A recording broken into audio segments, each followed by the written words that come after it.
afite agahinja karaye kavutse. nicyo cyatumye utamwica. kandi kutamwica yari yarankoresheje kera nkahoma inzu iwabo nkabakingira n'inzugi akampemba neza ari umukobwa. wibuka nicyo cyatumye utamwica? rwose ntabwo namwishe, ahubwo nishe nyina. wishe nyina wa Adriya? ariko we naramurengeye afite agahinja maze iminsi arongora. wica benshi ariko wowe umugezeho uravuga uti naramurengeye rwose ntabamwishe. wararengeye uwo mututsikazi ntibamwice, wumva biguhumuriza? barabivuga nawe nyine subiza, wowe wumva biguhumuriza umutima? ubwo duhura namusuhuza akanyikiriza, ntabwo uri agacupa nk'uku cyangwa se nawe akabuze tugasangira, ubwo numva umutima wanjye ukeye. Rero bikwibagiza umubare w'abatutsi magana atatu? bikanyibagiza ibyo nakoze. we ntabwo mbyibagirwa, kuko mbyibagiwe n'ubu ntabwo mwava i Kigali muje kubimbaza. n'umwe mu bagabo rwose badasanzwe, umugabo wivuganye abatutsi barenga 300 wenyine. yitwa nde? bakunze basoma Rwanda TV, ni inkuru ngiye kubagezaho, ni inkuru nkesha igihe.com. njyewe ni Steven Rwanda, ngira ngo rwose mwaramenye channel yanyu ni Soma Rwanda TV. banza urebe ko wakoze subscribe. ni umutima w'ikimashini wishe abarenga 300 muri jenoside. uyu mugabo birashoboka ko ari we wishe abatutsi benshi cyane birengeje urugero rwose. amazina ye nyakuri yitwa rwose Habiyaremye Bernard. gusa mu gihe cya jenoside yakorewe abatutsi mwaka w'1994 uyu mugabo yiswe kimashini kubera imbaraga n'umuvuduko yakoresheje mu kwica abatutsi bo mu gace yaratuyemo mu murenge wa Murundi mu karere ka Karongi. maginga ya rwose uyu mugabo aracyatuye muri aka gace kagizwe n'imisozi yakozeho abatutsi, cyangwa se kagizwe n'imisozi yahozeho abatutsi, ariko ubu kakaba kariho amaterasi y'indinganire n'amashyamba atandukanye. nk'uko Mukamatayo Anne Marie, perezida w'umuryango Ibuka mu kagari ka Gasharu abihamya, yakomeje agira ati hariya hari hatuye cyangwa se hari hatuwe n'abatutsi benshi cyane, barabica barangije rwose barangije kubica barahabamara, maze ubu tuvugana abatutsi benshi barashize.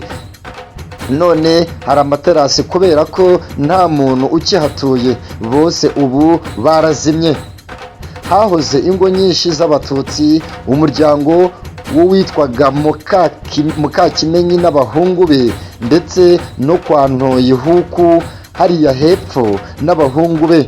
hari abantu benshi ariko ubu nta n'umwe ugihari, barabatsembye barahabamara rwose.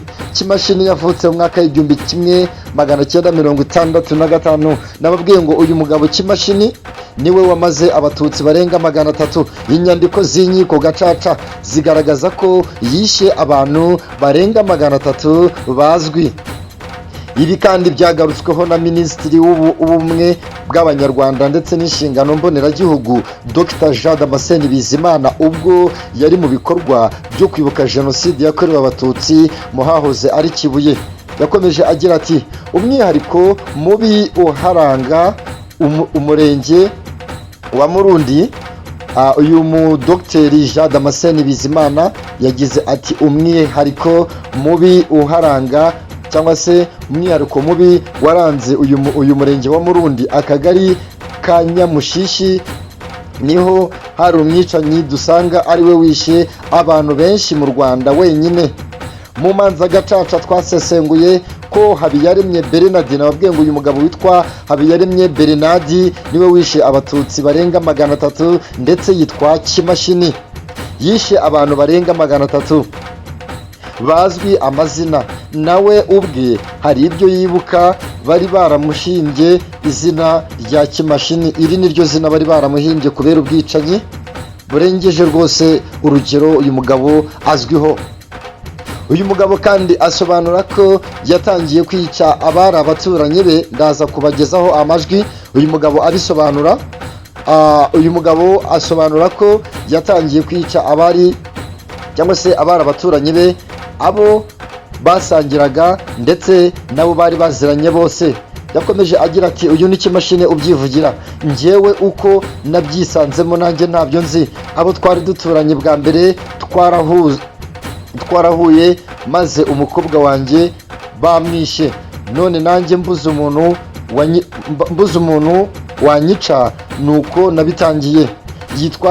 Yitwa Tarisisi Nzabahimana, yaratuye hano, naramwishe. Uwo ni uwa mbere yabashije kuvuga. Narabikomeje kuko navuze ngo nanjye birankurikirana rwose. Uyu mugabo yaje kuburana abantu barenga nk'uko abivuga, arahanwa aza kugeza ubwo arangiza igihano arataha. Bakunzi ba Soma Rwanda TV, ndakomeje rwose ndebe nkomeze mbagezeho uyu mugabo ibyo yakomeje yivugira. Kimashini rwose mu magambo yakomeje kuvuga ubwo yatugezagaho ubu buhamya, ngira ngo nk'uko mubyumva rwose yaje guhanwa maze arataha. Kimashini uyu nguyu ubu tuvugana ari mu Rwanda rwose, yarabishe.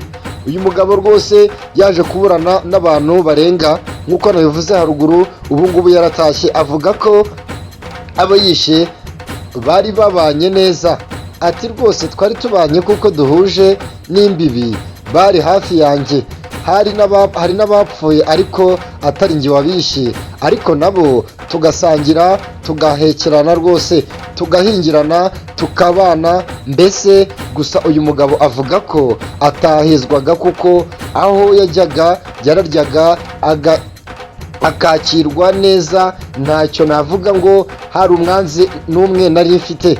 Uyu mugabo Kimashini niwe uri kubyivugira, ndaza no kubagezaho amajwi ye nk'uko nabibabwiye rwose.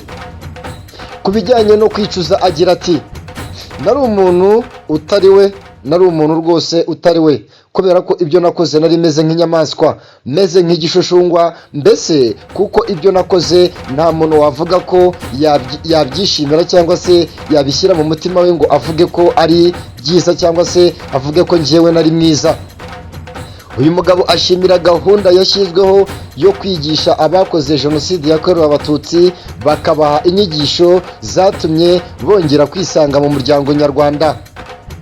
Anashimira ubumwe n'ubwiyunge, ati rwose ubumwe n'ubwiyunge bwabaye bwiza, ni na bwiza kandi iyo turebye hirya no hino dusanga u Rwanda rwariyubatse ndetse rufite imbaraga zidasanzwe.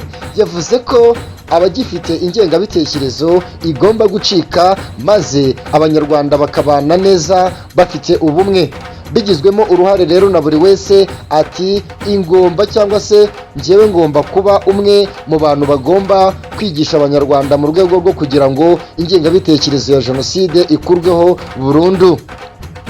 Yavuze kandi ko abanye neza n'abo yahemukiye, ati turabanye, turahura tugasangira tukaganira. Ntawe uvuga ngo winyegera musanze ku ntebe, ati waranyiciye, nanjye sinturuka cyangwa se sinshobora kujya hirya no hino ngo mbe nagira ubwoba bwo kwisanga mubo niciye cyangwa se mubazi ko nishe abantu cyangwa se mubazi ko nishe abatutsi. Uyu mugabo kandi ashimira mu banyarwanda, akanavuga ko agira uruhare mu kubaka igihugu cy'u Rwanda. Uyu mugabo akomeje gushimira nyakubahwa Perezida Paul Kagame. Bakunze ba Soma Rwanda TV, ikiganiro nimenya byinshi, ndaza gukomeza mbagezaho uko byifashe hirya no hino. Mbere y'uko kandi nsoza iki kiganiro nkwibutsa ko ingengabitekerezo ya jenoside ntabwo ari nziza, kubera ko iyo uyifite cyangwa se ugahakana ko jenoside yakorewe abatutsi mu Rwanda 1994 uba uri umwe mu bapfobya ndetse uba uri umufatanya icyaha. Njyewe ni Steven Rwanda, mbibutsa gukora subscribe, kandi niba ufite ibikorwa byo kwamamaza wahamagara nimero ngiye kukubwira 0798804315. Hari radiyo mu Rwanda yifuza ko nayikorera, nizo nimero rwose, ndetse nayikorera neza mu rwego rwo kugira ngo dukomeze twubake igihugu cyacu gikomeze kibe amahoro. Njyewe ni Steven Rwanda, mbibutsa kwitwara neza ndetse no kubaka igihugu cyacu, kubera ko ari cyo kintu cyiza twaba dukoze. Ndabakunda, yari Steven Rwanda, Imana ikomeze ibandindire.